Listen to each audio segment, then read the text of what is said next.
The fever burned, a physical echo of the coldness inside. All night, I waited. Waited for a warmth that never came. Instead, I saw it, a picture, a cruel reminder of where I stood.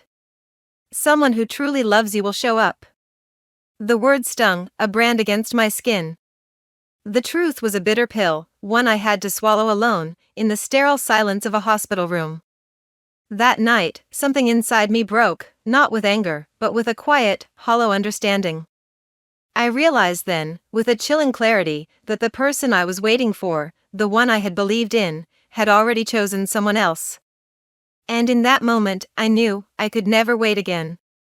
On my birthday, Dylan made an excuse about an urgent work matter and left me alone in the hospital with a high fever. That evening, his childhood friend posted a picture on social media, her Dylan and a massive birthday cake. The caption read, "Someone who truly loves you will show up for your birthday no matter how important their other commitments are." No one liked the post because everyone knew exactly who she was aiming it at me, the official girlfriend. I didn't react, I simply left a comment wishing you both all the happiness in the world. When Dylan left me at the hospital, my fever was burning at 102 F. I didn't make a fuss. I waited, convinced that once he finished his work emergency he would come back to celebrate my birthday with me. I waited all night. What I got instead was a new photo on social media. Hannah's post. In the picture, Dylan stood beside her, a towering 3-tier cake between them. Her caption read, "Someone who truly loves you will show up for your birthday no matter what." I called Dylan. I am immediately furious, he sighed. Hannah had an episode. She wasn't in a good place emotionally. I had to be there for her. She's like a sister to me. Kelly, stop thinking so dirty, will you? Then he hung up. He didn't reach out for days. He had told me he was handling something urgent at work, that he would come see me once it was done. Meanwhile, my fever refused to break, lingering for days, but my mind had never been clearer. I started to question everything. Was this relationship even worth continuing? This wasn't the first time we had fought because of Hannah, and every time Dylan would use the same excuse, "She's like a sister to me, don't overthink it." Every time I had been the one to let it go, to smooth things over, but this time I felt nothing. No anger, no sadness. I slept soundly for the first time in a long while, maybe because I wasn't the one reaching out. Dylan finally called me. "First it pick you up from the hospital this afternoon." "No need, I can take a cab." For the first time he was offering me an olive branch, and for the first time I didn't take it. I didn't even check my phone. I simply lay back down and went back to sleep. I packed my things in silence and took a cab home. Dylan wasn't back yet. I didn't call to ask where he was. I didn't remind him to come home. Instead, I cooked myself a simple meal, ate, showered, and went to bed early. No waiting, no worrying, and I slept like a baby. The next morning I woke to the sound of the door unlocking. Dylan stepped into my room. "Kelly." I turned over lazily. "Dylan, you're back." I didn't throw myself into his arms like I used to. Instead, I just rolled over and went back to sleep. He stood there for a moment before speaking. "Hannah had another episode last night. I was worried about her, so I stayed a little longer." "Sorry." My tone was light and different. He frowned. "I know you're mad, but Hannah really needed me." I let out a soft chuckle and met his eyes. "Don't worry, I don't mind a brother taking care of his sister. That's perfectly normal, isn't it?" He fell silent. After a beat he sighed. "Kelly, I know I've been neglecting you lately. Dylan, you should get some rest." "I'm going back to sleep." I cut him off, closed my eyes and shut him out completely. Dylan stood there visibly frustrated. He had never seen me like this before. When I woke up, the dining table was covered with food Dylan had cooked that was new. I used to beg him to cook for me every time he'd wave me off impatiently. "Kelly, do you really have to eat food I make? You're not a child, just cook for yourself." "I'm exhausted from work." Yet no matter how exhausted he was, he always had time to rush to Hannah's place and cook her a feast the second she called. So it was never about being too tired, he just didn't want to cook for me. "Kelly, I made lemon fish, your favorite. Go freshen up and eat." "Thanks for the effort." When I came back he had already set the table for me. That had never happened before. He even picked out the fish and placed it on my plate. "More, Kelly." I smiled, picked up the piece of fish and set it aside. "I've never liked fish," I said lightly. "Hannah does. You must have mixed us up." But he used to. Dylan stared at me, stunned. I ignored him and focused on peeling my shrimp, eating at my own pace. Every time we went out to eat, Dylan would order fish, not because I liked it, because I didn't, but since he always made a show of thoughtfully ordering for me, I pretended to enjoy it, finishing every last bite. A phone call interrupted our meal. Dylan shot up from his seat, visibly tense. "Kelly, I can't stay. Hannah is having another episode." "Go ahead, it's fine. She's more important." I kept my head down, focused on my food, never bothering to look at his expression. Every time Dylan and I had a moment to truly talk, Hannah would pull the same stunt, luring him away, and every time Dylan knew exactly what she was doing yet. He still played along. After I finished eating, I packed up the leftovers, storing them neatly in the fridge. I took a few more days off to recover. Then, at Madison's relentless urging, I finally returned to work. She greeted me with a transfer notice in hand. Kelly, are you really not considering the Manhattan headquarters? The opportunities there are leagues beyond what we have here. I had turned her down countless times before. Manhattan's too far. I'd get homesick. The truth was, I had been afraid that if I moved too far away from Dylan, he'd forget about me entirely. I used to imagine if I really went to Manhattan, would Dylan miss me? Would he be heartbroken? But now I doubted it. I had waited for years believing we were building a future together, yet Dylan had never once mentioned marriage. Whenever the topic came up, he always brushed it off. Kelly, I'm just not ready yet. Once my career stabilizes, I promise it'll propose. But thinking about it now, I finally saw the truth. I had wasted enough time. I took a deep breath. I've made up my mind. I'm going to Manhattan. Madison blinked in surprise. Wait, seriously, you're finally ready to let go of Dylan? I smiled and shook my head. I just want to broaden my horizons. That evening, Megan called, dragging me out for drinks. I agreed. Ever since I got together with Dylan, I had barely seen my friends. Megan slung an arm around me, laughing. That's the spirit. You need to cut loose once in a while. We drank late into the night and I ended up crashing at her place. When I woke up, my phone was flooded with missed calls and messages from Dylan. I called him back. He picked up instantly, his voice sharp with irritation. Kelly, where the hell have you been? I called you all night. You've never stayed out all night before. I yawned, stretching lazily. I was out drinking with Megan, got tired, so I stayed over. Kelly, what kind of attitude is that? Do you have any idea how worried I was? I could practically see his scowl through the phone. Funny, because I remembered all the nights I stayed up waiting for him, the nights he went out drinking only to end up passed out at Hannah's place. I had called him over and over, sent message after message, and in the end, all I got was a casual, "Why are you making such a big deal out of this? It was just one night." So I smiled and said, "Dylan, why are you making such a big deal out of this? It was just one night. Fine, just come home." His tone softened. "We pick you up late and go grab something to eat." Sure. I waited outside Megan's place. Taxi after taxi passed by. "Miss Nader, ride?" a driver asked. I shook my head. "No, someone's coming for me."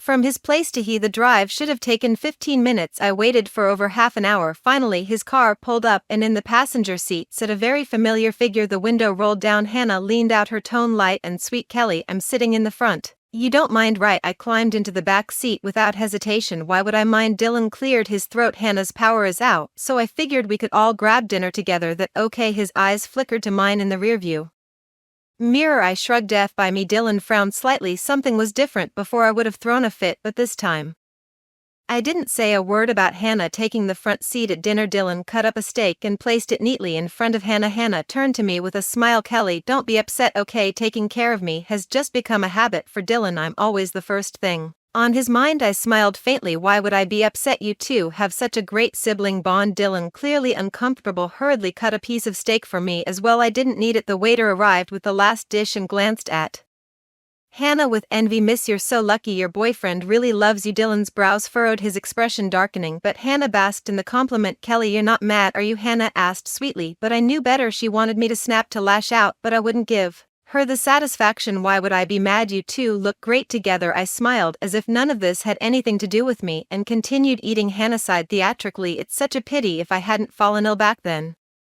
maybe Dylan and I would have." Hannah. Dylan snapped, his expression darkening. Hannah immediately looked wounded, tears welling up. "I'm sorry, Dylan. I shouldn't have come. I leave." She covered her face, feigning distress. Dylan hesitated, casting me a conflicted glance. "Go after her," I said, taking a sip of my drink. "Make sure she's okay." He shot up from his seat. "We'll be back soon. Weck, take you home later." "All right." I enjoyed my dinner at a leisurely pace, savoring every bite. I knew Dylan wouldn't be coming back.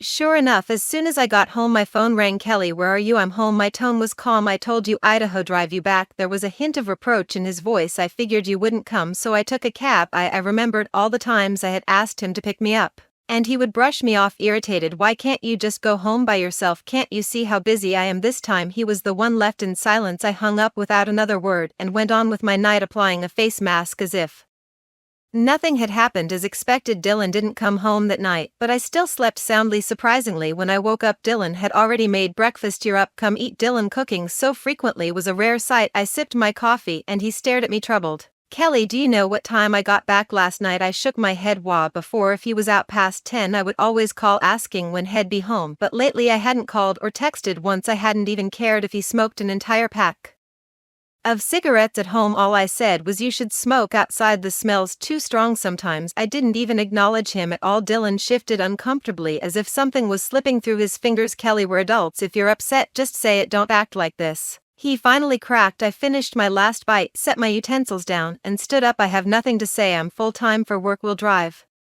You. For the first time he offered to take me to the office. I remembered how I used to beg him to drop me off and he would always refuse. Hannah needs me to take her. She's sick. She has no choice. You do. Why can't you just be more understanding? I smiled faintly. All right. Thanks. Dylan studied me as we walked to the car. Kelly, you've changed. His voice trailed off. He didn't finish his sentence, but I could tell he felt it, the distance, the unfamiliarity.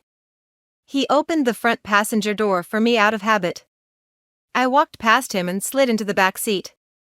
He froze. Kelly, why are you sitting back there? I chuckled. Does it matter?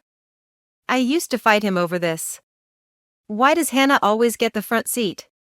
I'm your girlfriend. And he would sigh, exhausted. Are you seriously jealous over something so petty? Can't you be more mature?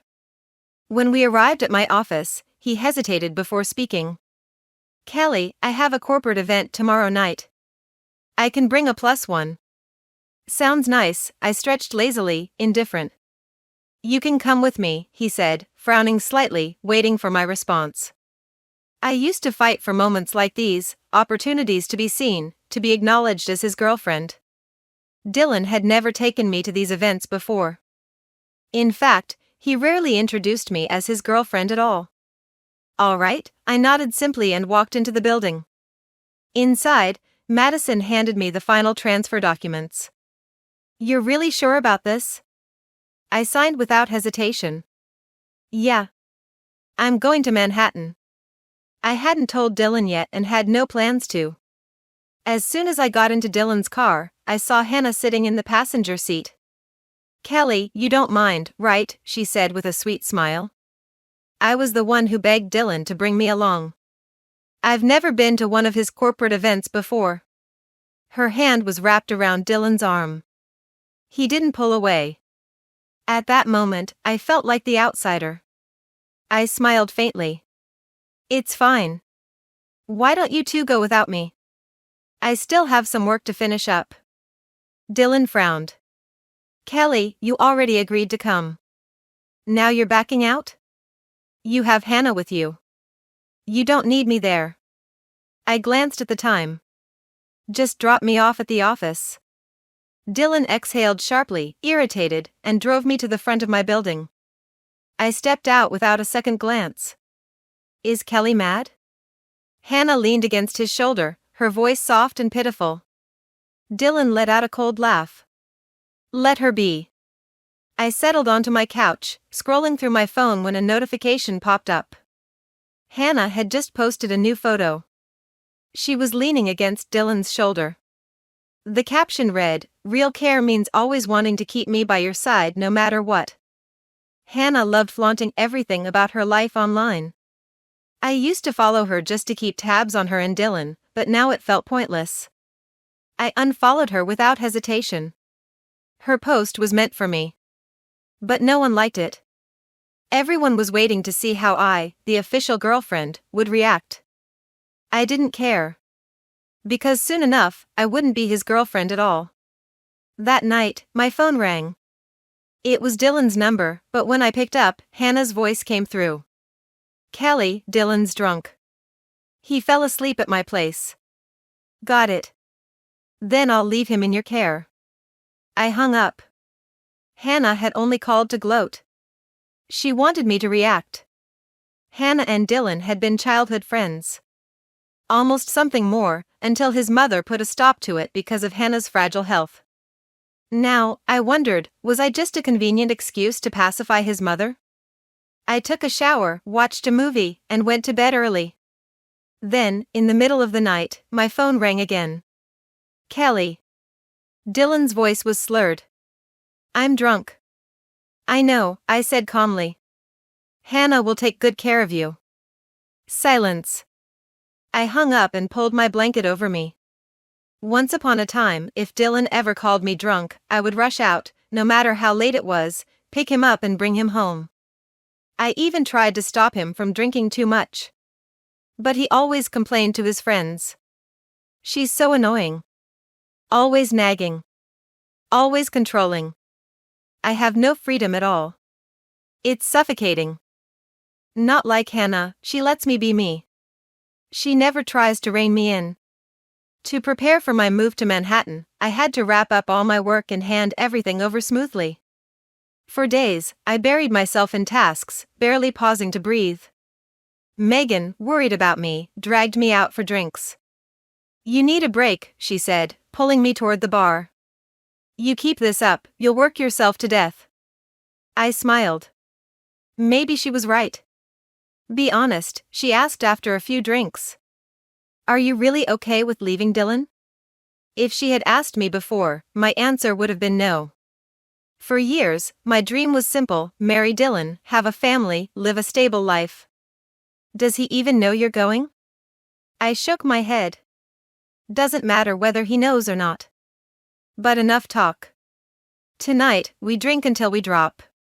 Megan ordered another round, and before we knew it, it was past midnight. Then my phone rang. Kelly, where are you? Dylan's voice was tense. Why aren't you home yet?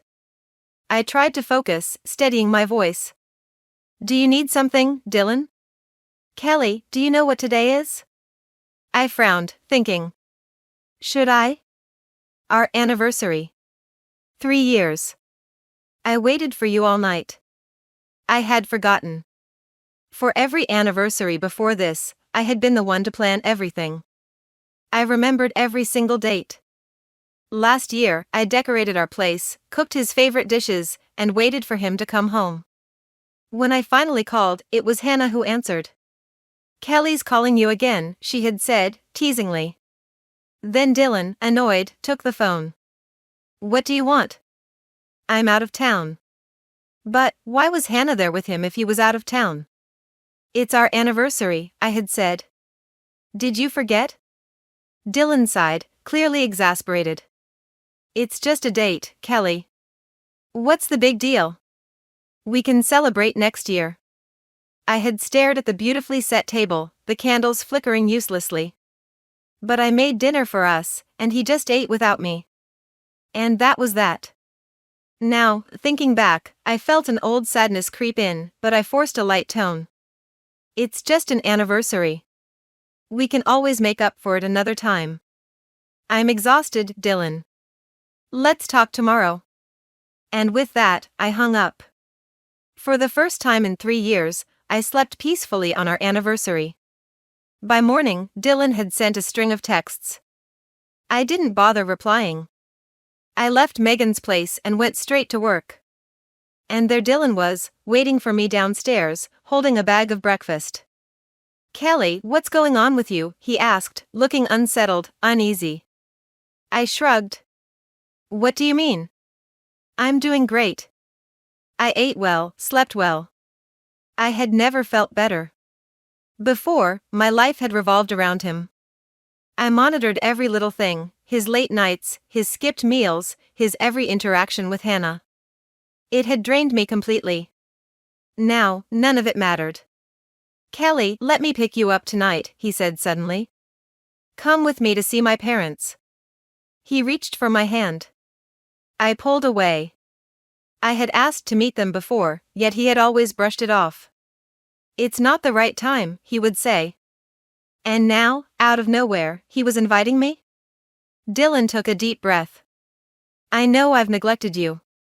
I want to fix things. We should start planning our wedding. I froze for a second. Then, with complete indifference, I said, you handle it. I have work to do. His face fell. Shouldn't I be excited? Shouldn't I be overjoyed? He stood there for a long time, lost in thought.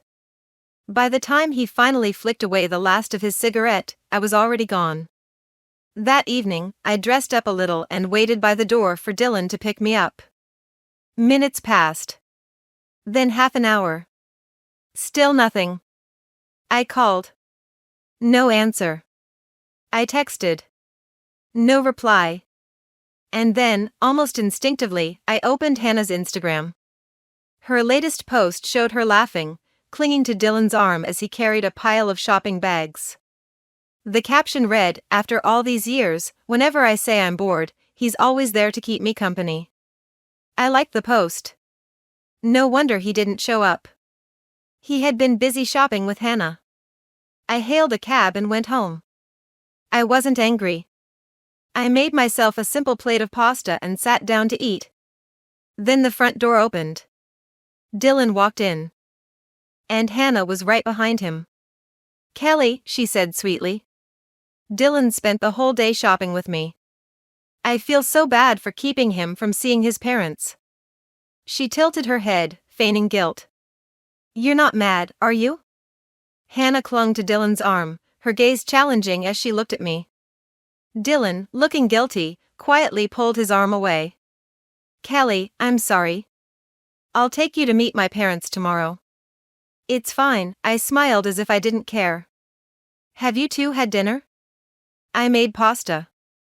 I already knew that as long as Hannah was around, I would never meet Dylan's parents. But it didn't matter anymore. Hannah pressed a delicate hand to her chest, sighing. "Kelly, this is a bit salty. I can't handle heavy flavors." Her tone was fragile, pitiful, designed to invoke sympathy. "I'll make you a salad," Dylan said immediately, standing up and heading to the kitchen. Hannah turned to me the moment he was gone, her eyes gleaming with satisfaction. "Kelly, do you think this ring is pretty?" She held up her hand, showing off a delicate diamond ring. "Dylan helped me pick it out," she continued, twisting it on her finger. "He said it suited me perfectly. Such a shame he couldn't get a matching one with me." I glanced at the ring, then smiled faintly. "Don't worry. You'll have your chance. You'll get a matching one with him someday." Hannah's smirk faltered slightly, but before she could say more, Dylan returned with her salad. She immediately switched gears, beaming. "Dylan, you're the best. Your cooking is amazing," she said as she speared a bite of lettuce and sighed dramatically. Whenever I was upset, Dylan would always cook for me. Then stay with me until I fell asleep. I don't know what I'd do without him. Dylan coughed lightly, clearly signaling her to stop talking. I set my utensils down. Whenever I was upset, all Dylan ever said was, "It's fine. You'll get over it." So he could be gentle. He could take care of someone with patience. Just not me. "I'm full," I said, standing up. "You two enjoy. I'm going to rest." Dylan followed me into the bedroom. "Kelly, I'm sorry." I smiled at him, calm and unreadable. "Don't worry about it. There's always another chance to meet your parents." He hesitated, then took my hand. "Kelly, I promise. I'll marry you. We'll have a beautiful wedding." "Dylan, my chest hurts." "Come take a look," Hannah's voice suddenly cried from the living room. Dylan dropped my hand without finishing his sentence and ran to her. I watched him go. Then closed my door. He drove Hannah home. I spent the night alone, curled up in bed, my stomach aching from cramps. Sleep eluded me. At some point, I got up, deciding to make myself some tea. Just as I stepped into the kitchen, Dylan walked back in. He saw my pale face and immediately moved to steady me. "Kelly, you don't look well." I glanced at the steaming cup of tea he placed in front of me, feeling nothing but irony. Hannah was always the one he ran to first. And yet here he was, offering me warmth only after she was safely taken care of. "Thanks," I murmured. Dylan seemed troubled, but he said nothing.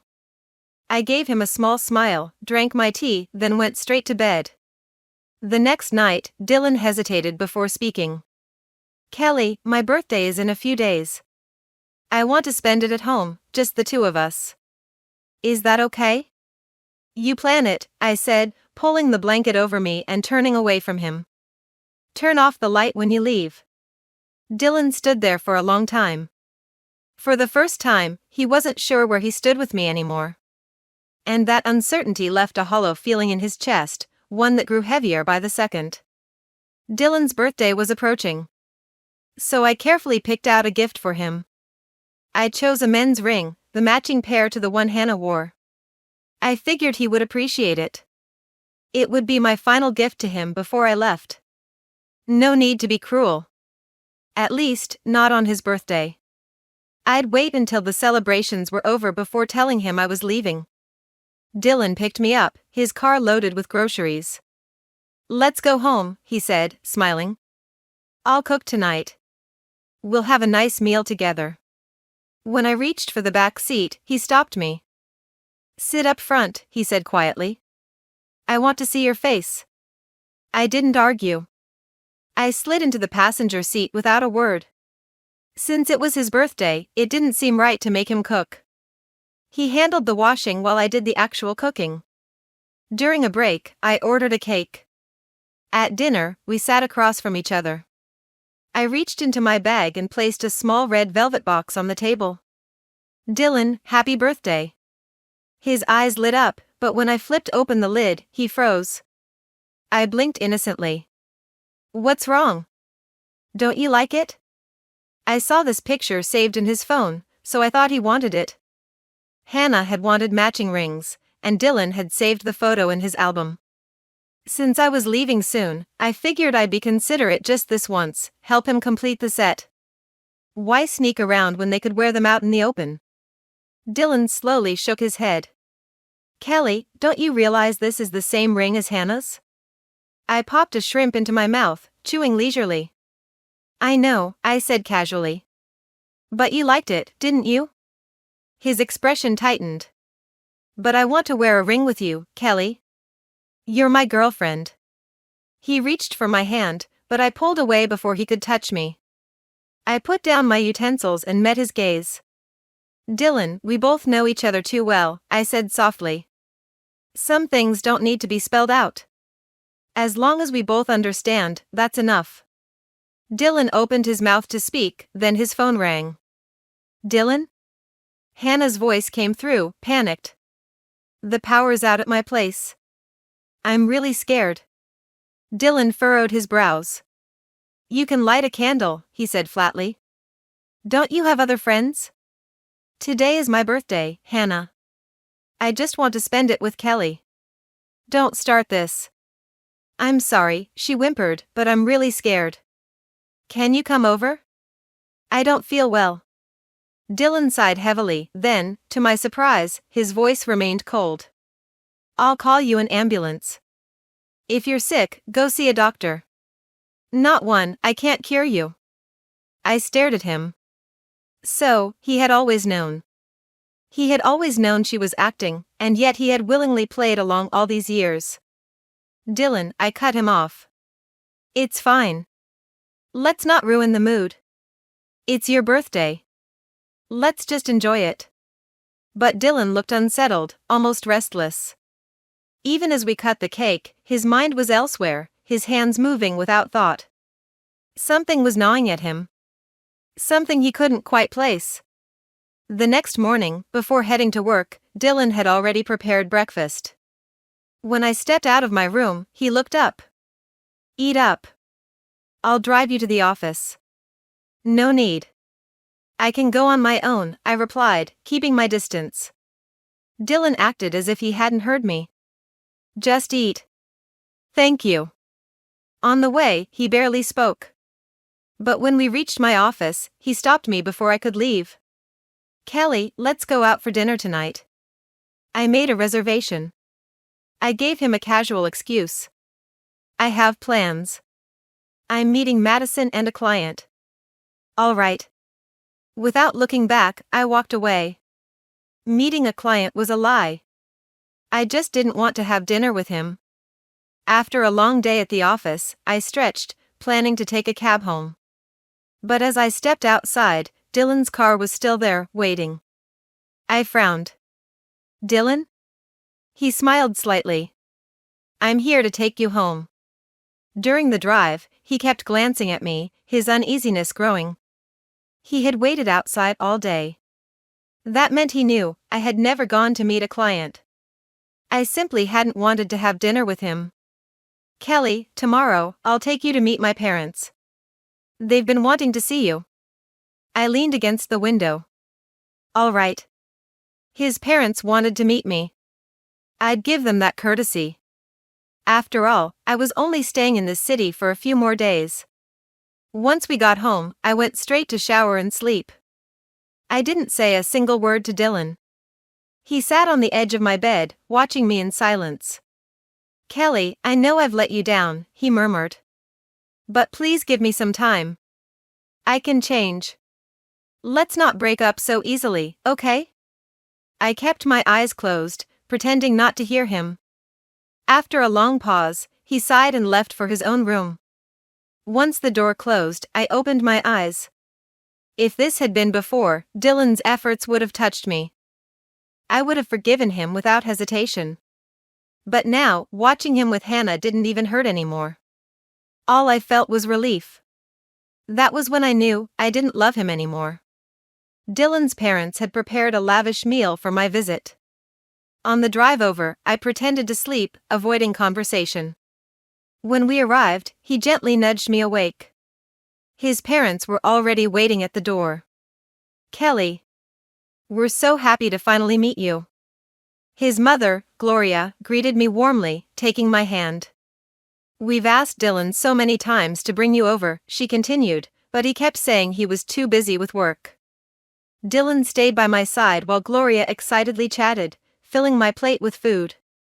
His father joined in, asking about our relationship. So, Kelly, when do you and Dylan plan to get married? We've been waiting for so long, he added with a hopeful smile. We can't wait for you two to have a little one. I froze. Their eager eyes were on me, expecting an answer. For a second, my mind drifted to my own father. Before he passed away, he had urged me to marry Dylan. But even after he was gone, we never fulfilled that wish. Would he be disappointed by my decision now? Before I could say anything, Dylan tightened his grip on my hand and turned to his parents. We're getting engaged next month, he announced. I stiffened. Then, quickly, I pulled my hand away. Gloria beamed, overjoyed. She pulled me into a hug and unclasped her necklace. This belonged to Dylan's grandmother, she said, pressing it into my palm. She passed it down to me, and now I'm passing it to you. Dylan smiled. That makes you our future daughter-in-law. Before I could protest, Gloria fastened the necklace around my neck. After graduating from college, someone suggested hosting a class reunion. Since I was leaving soon, I decided to go. Dylan and I had been in the same department, so we went together. As soon as we stepped inside, a figure rushed toward us and latched onto Dylan's arm. Dylan. Hannah clung to him as if she were the rightful girlfriend. Most of the people here were old friends. They all knew about Dylan and me. Awkward glances flickered between them, waiting for my reaction. But I simply greeted everyone with a calm, easy smile, acting as if nothing was out of place. Dylan frowned and pried Hannah off. Stop it. At some point during the gathering, someone asked, So, Dylan, when are you two getting married? We're all waiting for your wedding. Dylan smiled. Next month, we're getting engaged. I silently took a sip of my wine. Hannah, as if staking her claim, tugged on his hand. I want that cupcake. Get it for me. You can't get it yourself? Dylan sighed but still handed it to her. Then, another classmate turned to me. Kelly, I heard you're moving to Manhattan next week? I nodded. Yeah, just changing things up. The shrimp in Dylan's hand slipped from his fingers. He turned to me, stunned. After the reunion, Dylan dropped Hannah off first. Then, just as we reached home, he suddenly stopped. When did you decide to go to Manhattan? His voice was tight. Why didn't you tell me? Standing in the garden, I took a deep breath. I made the decision last month. I met his gaze. But does it really matter whether I told you or not, Dylan? We both know the truth. There's no point in dragging this out any longer. I paused. We should break up. I had wanted to say those words for so long. Dylan grabbed my hand, his eyes turning red. Kelly, I know I messed up before, but please just give me another chance. I'll stay away from Hannah, I swear. Desperately, he pulled out his phone. Kelly, I'll delete her contact right now. Tears welled in his eyes as he scrolled through his contacts, deleting one after another. His fingers trembled as they hovered over the screen. You see? I deleted everything. Please, just give me one more chance. I let out a quiet sigh. Dylan, why are you doing this? This is the best choice for both of us. He was falling apart in front of me, and yet all I felt was exhaustion. I patted his back lightly. Some things, once they build up for too long, can't be salvaged. You always knew Hannah was acting, and yet you still chose to believe her. Why? I looked into his eyes. Because deep down, you have feelings for her. That's why this is the right decision. I reached up and unclasped the necklace his mother, Gloria, had given me, placing it gently in his palm. Tell your mother I'm sorry. She's a wonderful woman, I really like her, but I don't think this necklace belongs to me. Then I smiled. Starting today, let's both live our lives the way we want. Dylan's hands shook violently as he gripped mine. Don't, he whispered. Please. But I gently pulled my hand free. Dylan, I wish you happiness. And with that, I turned and walked away from the reunion, leaving behind the voices, the stares, the past. As I stepped into the night, a deep, overwhelming sense of relief filled my chest. I inhaled deeply. Finally, my life was about to begin, and that's my story. I hope it inspires you to never settle for less. If you were in my shoes, what would you have done? Let me know your thoughts in the comments below. And if you enjoyed this story, don't forget to like, subscribe, and turn on notifications for more. On Kelly's birthday, I told her there was an emergency at work. It wasn't true. I had already promised Hannah I'd show up for her small birthday celebration. She said she was feeling low, and I didn't want to disappoint her. I justified it in my head, Kelly would understand. She always did. She was in the hospital with a fever, but I thought I'd swing by later after Hannah's party. But I didn't. Instead, I smiled in photos beside Hannah and her giant cake. When Hannah posted the picture with a caption aimed straight at Kelly, "Someone who truly loves you will show up for your birthday," I saw it. I knew it would hurt her. Still, I didn't stop it. She commented under it, "Wishing you both all the happiness in the world." I should have been angry at Hannah for doing that, but instead, I stayed silent. I told myself I was keeping the peace. When Kelly called, I answered. She sounded upset but held it in. I gave her my standard line, "Hannah had an episode, she's like a sister." I tried to sound calm, annoyed even, as if she was overreacting. I told her not to think so dirty. Then I hung up and didn't call again for days. Work, I told myself. Things were hectic. But deep down, I knew she was slipping away. She didn't reach out. Not like before. Usually, Kelly was the one to patch things up. But this time, nothing. I thought she'd cool off. When I finally called, I offered to pick her up. She refused. Said she'd take a cab. I was surprised. I cooked dinner for her for the first time in ages. Lemon fish. I thought she loved it. But when I served it, she just smiled and said lightly, "I've never liked fish." Hannah does. You must have mixed us up. That shook me. I had made it for Hannah before. Kelly must have pretended to enjoy it all this time. During dinner, Hannah called. Same excuse, another emotional spiral. Without thinking, I told Kelly I had to go. She didn't stop me. Didn't even look up. Just said, "She's more important." I waited for a fight. But nothing. Her silence was worse than any argument. Later, I saw her packing leftovers, quietly, calmly. The way she didn't cling, didn't question, something inside me twisted. I realized how often I had taken her for granted. Days passed. Kelly returned to work. I showed up with breakfast, tried to be present. But she was cool, distant. I offered to take her to a corporate event. She said sure but didn't seem interested. I'd never taken her to one before. She used to ask, even beg, but I'd always say no. Now I was offering, and she didn't even blink.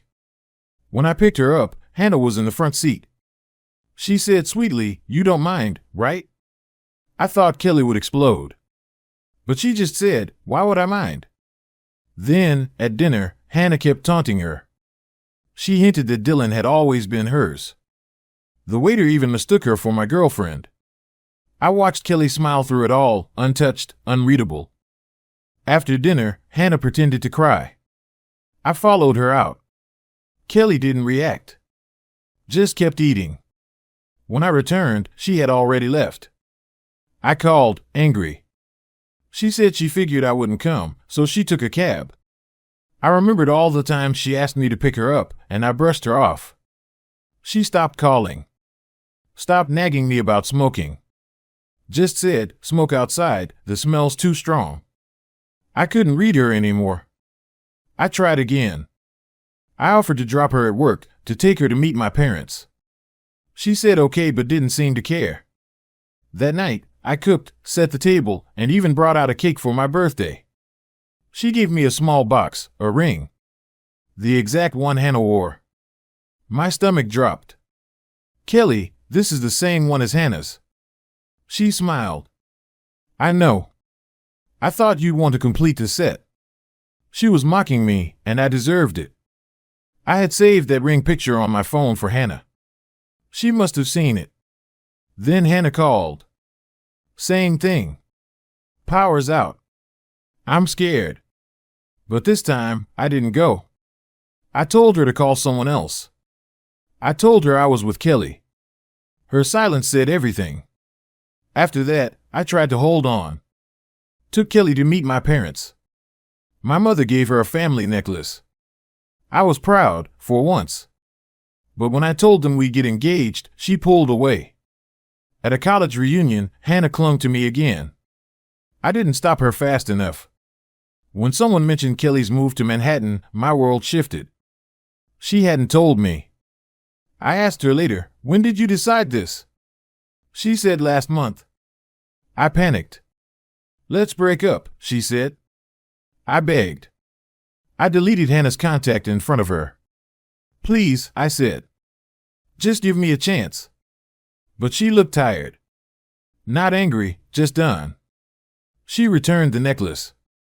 "Tell your mother I'm sorry. But this doesn't belong to me." We went to my parents' house again. She smiled politely. I kept trying, but she remained distant. When Hannah clung to me in public again, Kelly didn't blink. I kept hoping she'd fight, at least that would mean she still cared. At one point, I told her, "Let's get married." She said nothing. She didn't even want to have dinner with me. That night, I waited outside her office for hours. Just to take her home. But even then, the air between us felt heavy. I made one final attempt. "Tomorrow, you'll meet my parents again. For real this time." She agreed quietly. But when we got there, and they asked about marriage, she froze. I answered for us, trying to cover the silence. Later that night, standing under the garden lights, she looked at me and said, "We both know the truth. Let's not drag this out. We should break up." I couldn't breathe. I held her hand, begged her to stay. I deleted every trace of Hannah, trying to prove I meant it. She simply looked at me and said, "You always knew Hannah was acting. But you chose to believe her." And then she walked away. The girl who once loved me more than anything, who waited for me in silence, who forgave every absence, was gone. And I had no one to blame but myself. That night, I lay awake, staring at the empty side of the bed. My birthday had passed. She'd given me a ring, and then she'd taken herself away. And now? Now, I understand what it means to lose someone quietly. Not with screams. Not with doors slamming. But with silence, calm, and complete indifference. Kelly didn't leave because she stopped loving me.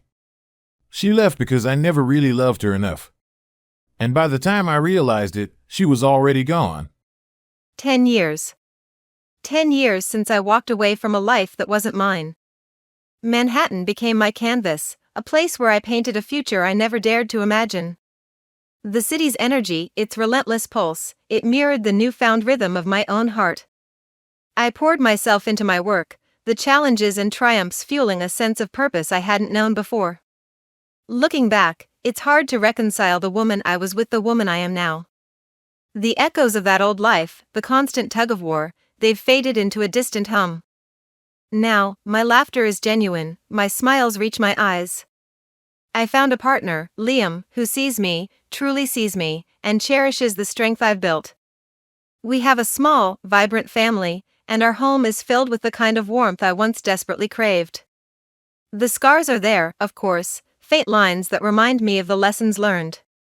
But they don't define me. They're just a part of the story, a chapter that led to this beautiful, unexpected ending. I learned that happiness isn't something you wait for, it's something you create. I learned that sometimes, the greatest act of love is walking away, not for spite, but for yourself. And most importantly, I learned that life, when you finally let it, has a way of surprising you with its boundless capacity for joy.